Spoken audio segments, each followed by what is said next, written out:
Bonjour Claude Battani, je suis ravi de vous accueillir à Faites-moi lire au Champ Libre. Bonjour, vous êtes né à Brest, mais vous vivez dans notre bonne ville de Rennes depuis une vingtaine d'années. Exactement, oui, 2003. 2003, vous êtes fait remarquer avec Last Exit to Brest et Country Blues et Les âmes déglinguées. Vous revenez avec Desperado sur le rivage. Alors, Desperado sur le rivage, ça décrit une journée de Jeff. Jeff étant un homme d'une trentaine d'années qui vit sur un bateau à quai avec sa copine dans une station balnéaire bretonne. Flâneur professionnel, joueur d'accordéon, mais philosophe, il semble un peu paumé. En fait, Jeff est un ancien connard qu'un tournant de l'existence a rendu lucide, car le lecteur comprend vite que quelque chose ne va pas et que plusieurs personnes en veulent à Jeff. Et chapitre après chapitre se met en place comme un puzzle qui s'éclaire, les éléments qui vont nous conduire à comprendre ce qui est arrivé à Jeff et à tout ce petit monde. Claude Battani, vous aimez notre Bretagne, c'est là où vous situez l'intrigue de votre roman. En fait, je ne la situe pas vraiment. Enfin, on se doute, mais dans le livre, il n'y a aucun nom de lieu qui permet de situer l'intrigue. Alors pour moi, elle se situe plutôt dans le Finistère. Mais en fait, c'est des lieux que je connais relativement mal, bien que je sois originaire de Cernan, qui est dans le Léon, et que j'ai vécu à Brest. Mais en fait, l'intrigue, je pense que je la situe un peu dans les Abers, la Berverac, la Berre-Île-Dut, la Berre-Benoît. Bien que je connaisse très mal ce lieu, mais justement, ça me permet une liberté d'écriture, en ce sens que c'est moi qui décide de la topographie du lieu. Alors une topographie qui est marquée comme une petite station balnéaire un peu isolée par bar, camping, cinéma, lieu d'expérimentation artistique avec des artistes circassiens, tout à fait. Centre commercial, commerce désaffecté. C'est un monde populaire un peu en marge. Ouais, très en marge. C'est-à-dire que Jeff, c'est un personnage un peu en marge également, donc le narrateur, le personnage principal. Vous le présentez, oui. Donc en fait, parfois certains me disent ouais, c'est un loser, et moi je suis pas d'accord. Pour moi, Jeff, je dirais pas que c'est un winner, mais c'est un gars il est libre. Donc en ce sens, il a réussi sa vie. Alors c'est vrai que quand commence le bouquin, en fait, il y a un drame qui s'est déroulé 2 ans auparavant, donc je vais pas divulgacher l'histoire. Et donc c'est vrai qu'il vit, la vie est compliquée pour lui. Et d'ailleurs le bouquin commence de cette façon, c'est-à-dire qu'en fait effectivement il vit sur un bateau à quai avec sa compagne. La Loche. Qu'on appelle la Loche parce qu'elle sourit assez peu, mais elle est très sympathique. Et en fait la Loche elle reçoit des amants. Et lui, Jeff, il accepte ça avec une complaisance assez extraordinaire. Et avec son accordéon. Et voilà, ils sont en train de faire l'amour, et puis lui, pendant ce temps, il leur joue de l'accordéon. Donc en fait, la finalité du bouquin, c'était d'expliquer comment, parce qu'en fait, j'avais commencé par écrire ce petit texte qui correspond aux 3 premières pages du livre. Et je trouvais les 2 personnages tellement sympathiques que je m'étais dit, il faut que je continue avec eux, voilà, il faut que j'y aille. Et en fait, ma difficulté, c'était justement d'expliquer pourquoi Jeff a cette attitude. C'était un peu le but du livre. Et par contre, j'avais une autre difficulté quand j'ai commencé à écrire ce livre, c'est que j'avais écrit les 3 premières pages qui étaient une nouvelle, mais qui n'avaient pas vraiment de fin, de conclusion, de rien du tout. Et en fait, j'avais du mal à faire descendre Jeff de son bateau. Donc ça correspond aux 3 premières pages du bouquin. Vous voyez. Et je me disais où c'est qu'il pourrait aller. J'avais aucune idée d'où il pourrait aller. Et finalement, je l'ai fait aller vers le stade municipal, parce que je ne suis pas très sportif. Je me suis dit, je vais le faire aller vers un lieu qui, pour moi, ne représente pas grand-chose. Et étrangement, le fait de le faire aller vers le stade municipal, ça dure une demi-page, pas plus. Ça a démarré ça a débloqué le livre, et puis en fait, après... c'est parti. Et après, c'est parti, bien que j'ignore tout de la fin, en fait. Je ne savais pas du tout ce qui allait advenir, mais je sentais le truc. Parce qu'il y a 2 choses. Il y a la fin qu'on ne va pas évidemment divulgacher, mais à partir de là se met en place une sorte de, pas de road movie, mais plutôt une journée du matin jusqu'au soir. On suit le personnage qui, à pied, en vélo, se promène, croise des gens qui l'apprécient, des gens qui le détestent.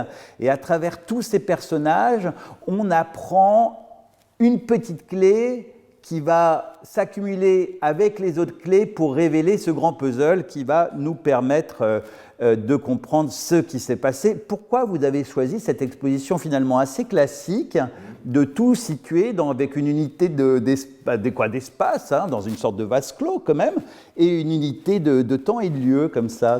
C'est amusant. Oui, c'est vrai qu'on suit Jeff de façon à peu près de la fin de matinée jusqu'au soir, et on ne fait que le suivre. Et pourquoi? Je ne saurais pas vous le dire, parce qu'en fait, c'est des choses qui se sont mises en place extrêmement comme ça, de façon... Parce qu'en fait, quand on commence un bouquin, on part comme ça, très très large. Avec Desperado, on part très large, plein de thématiques. Et au bout d'un moment, on sent que on borde. Et au bout d'un moment, on revient vers la... Et arrivé à un certain moment du livre, c'est vrai qu'on sent que ça borde, mais on sent vers où aller. C'est bien qu'on a une vision un petit peu subjective de la fin, mais on ne peut pas... On sait qu'on va y arriver. Arrivé un moment, on sait qu'on va y arriver, mais on ne sait pas si ça va nous prendre encore 100 pages, 50 pages. On n'a aucune idée, mais on sait qu'on va y arriver. Et effectivement, c'est ce qui se passe. Donc, En tout cas, il va connaître une forme de renaissance. Là encore, on ne va pas en parler. C'est-à-dire, ça commence avec le jour, ça finit la nuit, mais la nuit est un moment de transformation qui va lui permettre une grande renaissance, notamment amoureuse.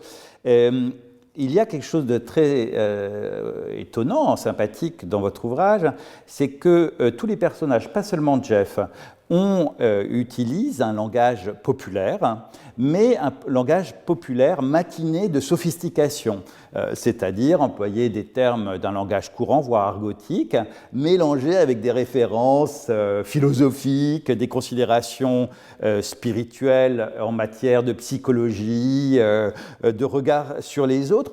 Comment constituez-vous cette langue sans qu'elle ne tombe, parce qu'elle n'y tombe pas, dans le ridicule ou dans l'artificiel? Je crois que c'est parce que, en fait, dès le départ, je sens le personnage. Donc, en fait, je me mets dans le personnage. Et effectivement, après, je suis sa logique. Par exemple, Jeff est relativement drôle. C'est vrai qu'il y a beaucoup d'humour dans cette façon de dire les choses. Mais j'essaie jamais de faire de l'humour, en fait. Je suis vraiment dans le personnage. Alors c'est un truc assez bizarre parce qu'effectivement, souvent les auteurs disent je me suis contenté au bout d'un moment de suivre mon personnage, il va à tel endroit, je le suis. Ce qui paraît toujours un peu absurde parce qu'en fait, quand le personnage il émane de soi. Alors là, on donne le sentiment qu'il émane de l'extérieur. Je crois que c'est Houellebecq qui se moquait un peu des écrivains qui disaient qu'ils suivaient leur personnage. Or en fait, je pense que d'un point de vue phénoménologique, c'est comme ça que les auteurs sentent leur personnage, sentent la progression du roman. C'est bien qu'en fait, finalement, Houellebecq, il a un peu tort, en sens que vraiment, c'est comme ça que c'est ressenti a priori. Donc je me suis contenté de suivre le personnage. C'est vrai qu'il a un langage avec un spectre sémantique extrêmement large, mais je sentais que ça marchait. En plus, souvent, on se demande s'il est vraiment le narrateur d'histoire, on se demande s'il est plutôt un écrivain qui écrit l'histoire. Parce qu'en fait, il s'amuse beaucoup avec le langage. Et il y a une chose qui est assez récurrente, c'est qu'en fait, il interpelle le lecteur. C'est-à-dire qu'en fait, il invite le lecteur à venir, si vous voulez, jouer avec lui, avec le langage. Donc ça crée une totalité qui pourrait paraître comme presque une erreur d'écriture, et qui là, en l'occurrence, a une unité qui fait que ça fonctionne complètement.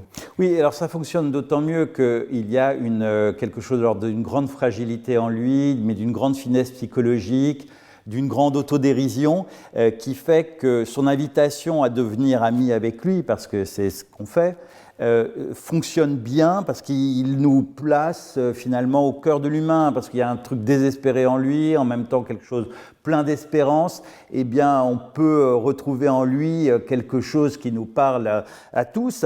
Et dans cette situation un petit peu entre le désespoir, l'espoir, la volonté d'être soi, de se dépasser, j'ai pas pu m'empêcher de penser à la figure du clochard céleste. Ouais. Et en même temps, d'ailleurs, vous parlez de Kerouac à un moment donné. Quand je parle de ses grands-parents.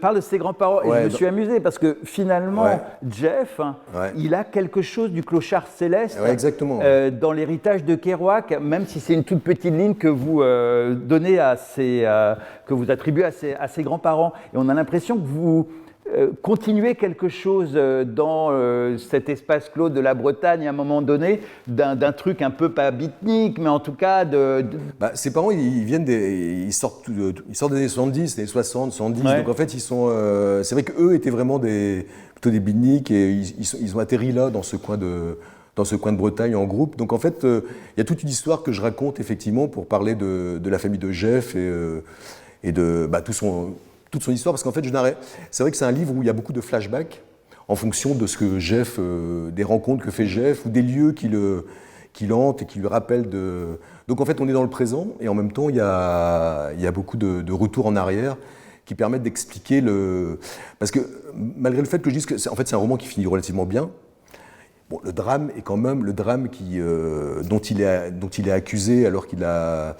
En fait, il est accusé d'un drame dont il n'est pas responsable. qui n'est absolument pas responsable, c'est-à-dire qu'il n'était pas là au moment des faits.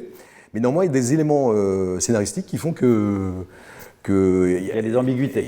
On sent qu'il y a un concours de circonstances Voilà, c'est ça. qui fait que le drame s'est produit et que le village, la station balnéaire le considère pour moitié comme responsable. Alors vous parlez de flashback, vous dites qu'il y en a un peu, il y en a beaucoup. Hein. Je pense que d'ailleurs c'est la construction de votre roman est pour ça très réussie parce que c'est un roman à clé, hein, dans le vieux système du roman à clé, avec un puzzle qui s'éclaire peu à peu, car votre roman il est tout à la fois linéaire, mais à la fois circulaire, car en avançant, on découvre ce qui s'est passé jusqu'à ce que la boucle soit bouclée à la fin du roman.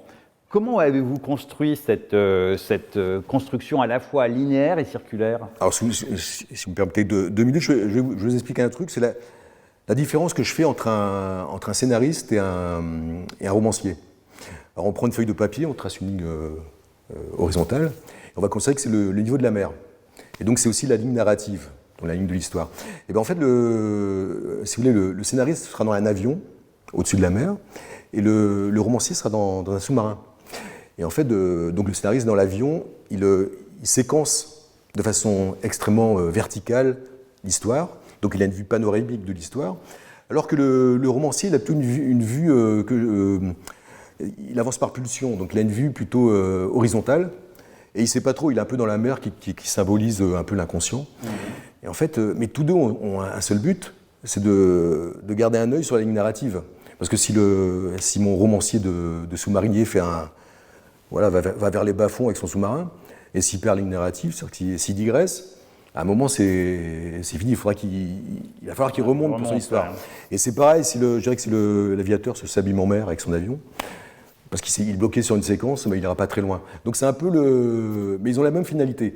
Donc moi effectivement, je prêche un peu pour ma chapelle, donc je vais prêcher pour le romancier, mais il y a une dimension inconsciente qui est assez étonnante, parce que je suis persuadé que je ne serais pas arrivé à faire une histoire aussi bien tricotée au niveau du scénario si j'avais utilisé la méthode du scénariste qui écrit son histoire en amont. Ouais. Et qui segmente. Ouais. Non, je vais à l'intuition et finalement ça fonctionne. Après, il faut quand même recadrer les choses. Après, je ne vais pas dire que tous les scénaristes ont. Il y a des scénaristes qui ont des méthodes de romancier et puis des romanciers qui ont des méthodes de scénaristes. On ne va pas lancer le débat. En tout cas, à la fin, Jeff connaît une forme de renaissance qui est heureuse, la fin est heureuse. Quelle est la leçon à retenir? Qu'est-ce que vous nous dites? C'est qu'au final, dans un monde marqué par le hasard et la cruauté, triomphe l'humanité et l'amour? Bon, on va dire ça, si vous voulez. Enfin, moi, ce qui m'intéressait, c'était vraiment d'explorer un personnage qui, malgré le fait qu'il soit en marge, est un personnage qui réussit sa vie, néanmoins. C'est-à-dire qu'en fait, tout à l'heure j'ai parlé de sa liberté, il a une liberté, c'est-à-dire que, en général, soit on est salarié, lui il n'est pas du tout salarié, donc on est salarié, il y a le principe de subordination, si j'ose dire, et puis si on est patron, on est emmerdé par les fournisseurs, les clients, la concurrence. Mais lui, dans sa vie, en fait, il est libre. Donc, de ce point de vue-là, c'est un personnage extrêmement positif. Alors, précisément, en termes de liberté de Jeff, j'ai le sentiment que vous faites miroiter vous-même des aspects, des désirs cachés, ou en tout cas des envies de libération, peut-être, je ne sais pas, chez lui. Ouais. Est-ce que je me trompe? Je pense que c'est ce que fait tout écrivain. J'imagine qu'il libère des choses en lui-même, qu'il veut exprimer à travers l'écriture. Donc, et puis c'est vrai qu'il y a j'ai des amis qui me disent qu'ils me reconnaissent plus ou moins dans la façon, enfin, dans la vision que Jeff a du monde. Donc je suppose qu'effectivement, c'est pas neutre. Alors cet entretien me laisse penser que je suis tout à fait d'accord avec les amis dont vous parlez. D'accord. Desperado sur le rivage, c'est le road trip en vase clos dans le Far West breton d'un ancien connard devenu conscient par amour. Jeff et ses amis s'y expriment dans une langue à la fois populaire et sophistiquée qui ne sonne jamais faux. Un roman incisif, plein d'esprit, drôle, parfois très drôle. Je vous le recommande vivement. Claude Battani, comme votre parole est d'or et vos écrits stimulent par leur humour spirituel, nous aimerions vous entendre lire un passage de Desperado sur le rivage. Avec plaisir. Alors, en fouillant un peu, il y a néanmoins des points communs entre mon oncle Eddy et moi. Par exemple, malgré une génération d'écart, on nous a collé à tous deux, et Dieu sait que ça s'entend, des prénoms anglo-saxons à la con. Cette marque de fabrique américaine nous vient de l'influence de mes boomers de grands-parents, clochards célestes s'étant tardivement accrochés à la queue de comète du rêve kerouacien, pour échouer ici à l'aube des années 70. En fait, il n'était pas seul, il faisait partie d'une communauté venue du Nord et qui, n'ayant jamais su choisir entre Goa et San Francisco, s'était posé, compromis folklorique lié à l'héritage de ma grand-maman, sur ce coin isolé de Lande bretonne. Pour être précis, ils avaient tous pris leur quartier autour d'une vieille fabrique de biscuits désaffectés, les délices du Chaton-Perle, qu'ils avaient impeccablement retapé et viabilisé. Puis, le temps passant et l'époque virant au néolibéralisme sauvage, chacun avait regagné ses pénates hyperboréens, ne laissant sur site que l'irréductible couple grand-parental. Ce beau rêve collectif avait pris fin, se muant en petite entreprise familiale sous la forme d'un camping privé. Mais papy-mamie, plein d'entre-gens et se découvrant des compétences de négociateurs émérites, avait obtenu d'abord la concession puis la propriété du terrain communal s'étendant de l'ancienne fabrique jusqu'à la plage toute proche. Cette entrée fracassante dans l'économie capitalo-touristique n'avait cependant pas tellement changé leur vision paradigmatique du monde. Et c'est sur ces rivages qu'au fil des ans étaient nés, puis avaient grandi, à la va comme je te pousse, ma mère, ma tante Carole, puis plus tard, mon oncle Eddy. Vu que j'étais toujours dans les limbes à l'époque et que certains acteurs de l'épopée ne sont plus là aujourd'hui pour en établir la chronique détaillée, je sais en réalité très peu. Je n'ai eu que quelques échos de la jeunesse échevelée de ma mère, d'où ressort une addiction précoce pour les produits stupéfiants, avec un goût prononcé pour les expériences originales. C'est ce qui a tragiquement sonné la fin de partie. À peine un an après ma venue au monde, je la fais courte et sans pathos, elle a été victime d'une fatale overdose et 3 ans plus tard, mes grands-parents ont eux aussi, peut-être par remords ou solidarité, disparu sur une ligne droite se gauchissant par la grâce d'un nuage de ganja, l'acte manqué prenant la forme d'un accident de voiture contre un platane, n'ayant rien voulu céder de son immobilité séculaire. Claude Battani, merci. Merci à vous.